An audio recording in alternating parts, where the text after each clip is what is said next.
রহমতুল্লাহি ওয়া বারাকাতুহু। দর্শকবৃন্দ, গত পরশুদিন থেকে একটা ভিডিও বা একটা পোস্ট ভাইরাল হচ্ছে যে আমাদের এক মন্ত্রী বলছেন যে সড়কে যদি গাড়ি থেকে যে চাঁদাগুলো নেওয়া হয় সেগুলো নাকি বৈধ বৈধ ঘোষণাই করে দিচ্ছেন। সেগুলো চাঁদা না, সেগুলো হলো বৈধ আয়ের টাকা। এ হচ্ছে এখন বর্তমান মন্ত্রীদের অবস্থা। এখন শুরুতেই যদি আপনি চাঁদা নেওয়ার পক্ষে এরকম একটা বিবৃতি বা কথা বলে ফেলেন, মানুষ আপনাকে দুদিন পরে থুতু মারবে। আমার ভিডিওটা থাকবে, মিলিয়ে নেবেন। মানুষ আপনার মুখে থুতু মারবে, 5 বছর যাওয়া লাগবে না। তো যাই হোক, আবার আরেকদিকে পানি সম্পদ মন্ত্রী সড়কে চাঁদাবাজির সুযোগ নেই বললেন। আহ, পানি সম্পদ মন্ত্রী শহীদ উদ্দিন চৌধুরী এনইএমপি বলেছেন, সারা দেশে সড়কে চাঁদাবাজির কোনো সুযোগ নেই, আর লক্ষ্মীপুরে তো নেই।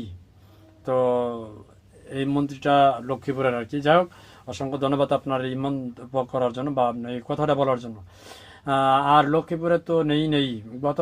গতকাল মানে গত পরশু দিন বেলা 11টার দিকে লক্ষ্মীপুর সার্কিট হাউসে সারা দেশের সড়কে চাঁদাবাজি নিয়ে সাংবাদিকদের প্রশ্নের জবাবে তিনি এই কথা বলেন। তিনি দিনের সফরে এনি চৌধুরী বৃহস্পতিবার রাতে নিজ জেলায় লক্ষ্মীপুরে এসেছেন। সকালে সার্কিট হাউসে জেলা প্রশাসন ও পানি উন্নয়ন বোর্ডের কর্মকর্তাদের সঙ্গে সাক্ষাৎ ও মত বিনিময় সভা করেন। এর আগে তাকে গার্ড অব অনার দেওয়া হয়। মানে যাই হোক, ইনি লক্ষ্মীপুরের যে এমপি, এখন মন্ত্রী, পানি সম্পদ মন্ত্রী হয়েছেন।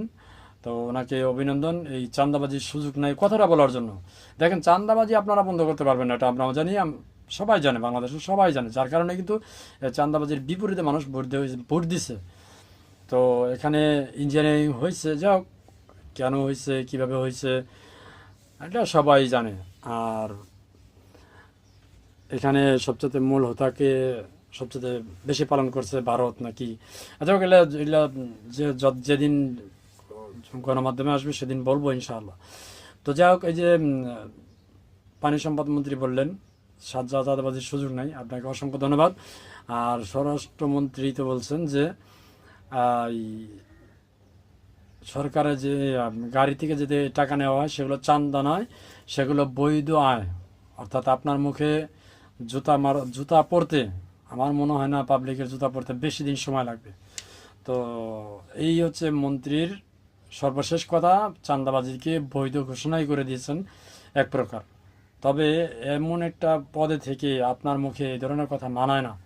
ভালো থাকবেন সবাই, আসসালামু আলাইকুম। পারলে ভিডিও শেয়ার করে দিবেন।